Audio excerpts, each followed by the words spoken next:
செய்திகளை பார்த்து வருகிறோம். மதுரையில் பலத்த காற்று வீசியதை அடுத்து திமுக பொதுக்குழுவிற்காக போடப்பட்ட அந்த மேடையானது சரிந்து விழுந்திருக்கிறது. மேற்கூரையானது சரிந்து விழுந்ததில் அதன் அடியில் மாடு ஒன்று சிக்கியிருந்ததாகவும் அதனை பொதுமக்கள் மீட்டிருக்கக்கூடிய அந்த காட்சிகளும் வெளியாக இருக்கின்றன.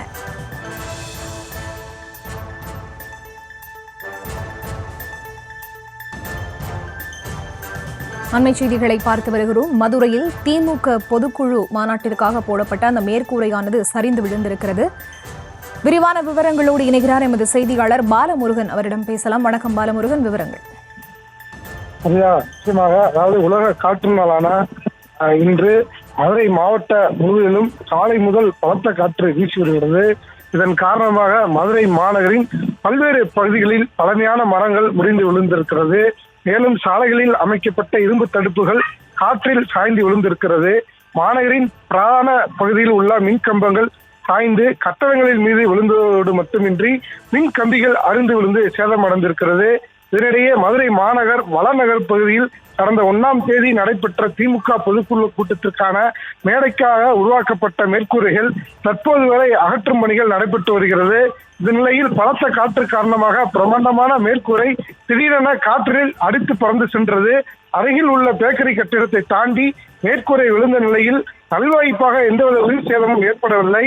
இந்த நிலையில் அந்த பகுதியில் நின்று கொண்டிருந்த பசுமாடு ஒன்றின் மீது மேற்கூரை விழுந்ததால் அதில் சிக்கி கத்தியபடி உயிருக்கு போராடியது. அப்போது அங்கு கிரிக்கெட் விளையாடி கொண்டிருந்த இளைஞர்கள் மற்றும் பொதுமக்கள் ஒன்று கூடி மேற்கூரையை கையால் தூக்க முயன்றதாக தொடர்ந்து போராடி இருக்கிறார்கள்.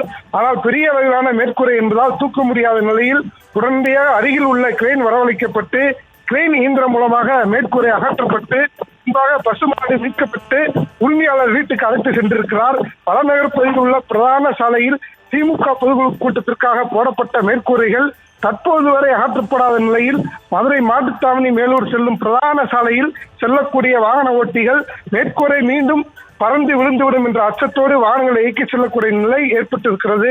மேலும் காற்றின் வேகம் அதிகரித்துள்ளதால் மீண்டும் மேற்கூரை பறந்து விபத்து ஏற்படும் என்ற அச்சத்தில் பொதுக்குழு கூட்டம் நடைபெற்ற பகுதியில் சுற்றியுள்ள வணிக நிறுவனங்கள் அடைபெற்று சென்றிருக்கிறார்கள்.